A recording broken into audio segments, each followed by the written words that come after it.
ఇప్పుడు దానికి హిందుత్వం అంటున్నాము. యాక్చువల్లీ అంటే నేను కూడా ఒక హిందువునే.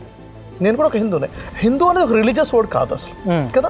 హిందూ అనేది జియోగ్రఫికల్గా వర్డ్. ఇండియాలో పుట్టిన ప్రతి వ్యక్తి హిందువే. ఇక్కడ నదుల్లో నీళ్లు తాగే ప్రతి వ్యక్తి కూడా అతను హిందువే. అంటే మీరు నన్ను ఒక హిందూగానే గుర్తించాలి. ఒక హిందూ నేను జియోగ్రఫికల్గా చూసుకోండి. సార్ ఇప్పుడు బీజేపీ గవర్నమెంట్ వచ్చిన తర్వాత హిందుత్వవాదం ఎక్కువైపోయింది సార్. అంటే తప్పనట్లేదు, ఎవరి కులాలు ఎవరి మతాలు వారి గురించి చెప్పుకోవచ్చు. కానీ కొంతమంది ఉగ్రవాదుల్లాగా బిహేవ్ చేస్తున్నారు. అంటే ఈ భారతదేశంలో క్రైస్తవులు ఉండకూడదు, ముస్లింలు ఉండకూడదు, హిందువులు మాత్రమే ఉండాలి అనేది.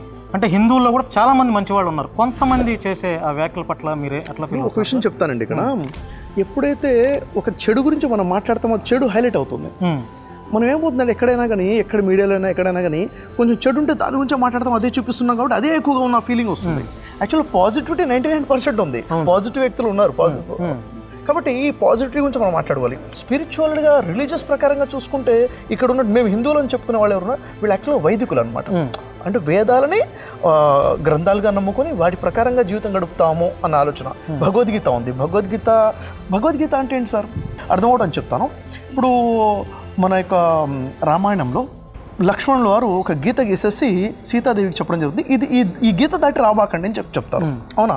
దాన్ని లక్ష్మణ రేఖ అంటాం. ఎప్పుడైతే లక్ష్మణ రేఖ దాటడం జరిగిందో సీతాదేవికి కష్టాలు పాలయ్యారు. ఒక గీత అంటే బౌండరీస్ అనమాట.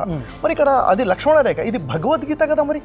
మరి ఎప్పుడైతే భగవంతుడు గీత గీసాడో ఆ గీత అంటే ఏంటి? డూస్ అండ్ డోంట్స్, నియమాలేంటి అవి తెలుసుకొని ఆ కట్టుబాట్లలో, ఆ నియమాలలో, ఆ పద్ధతుల్లో, దేవుడిచ్చిన బౌండరీస్లో ఎప్పుడైతే ఉంటామో అందరం ప్రశాంతంగా ఉంటాం. కాబట్టి హిందువులలో కొంతమంది ఇలా బిహేవ్ చేస్తున్నారు రూడ్గా, క్రైస్తవుల్లో కొంతమంది ఉండొచ్చు, ముస్లింలు ఉండొచ్చు. వాళ్ళను హైలైట్ చేసే వాళ్ళ నుంచి మాట్లాడొద్దు అని చెప్తాను. ఎప్పుడు కూడా మంచి గురించి ఎంత మాట్లాడుకుంటామో అంతే మంచి పెరుగుతుంది.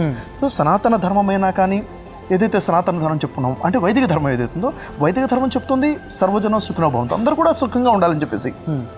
బైబిల్ చూస్తే నిన్ను వలని పొరుగువారిని ప్రేమించమని చెప్తాను. అంటే ఎక్కడ నీకు పొరుగు క్రైస్తవుడు అని చెప్పట్లేదు ఇక్కడ. అవునా? ఇక్కడ సర్వజను అన్నారు, సర్వ హిందూ అని చెప్పలేదు. జనులందరూ ఒకటే అనమాట.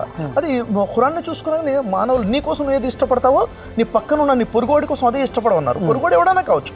కాబట్టి ఈ గోడలు మధ్యలో ఎవరైతే పెట్టారో నువ్వు హిందువు, నువ్వు క్రైస్తవుడు, నువ్వు ముస్లిం, నీ ముస్లిం కాబట్టి ముస్లింనే ప్రేమించు, ఇవన్నీ కూడాను కొంతమంది తెలియని వారు, గ్రంథ జ్ఞానం లేనివారు, ధర్మ జ్ఞానం లేనివారు. ఏ గ్రంథమైనా ఇతరులను ప్రేమించండి, గౌరవించండి అనే చెప్తుంది కదా సార్.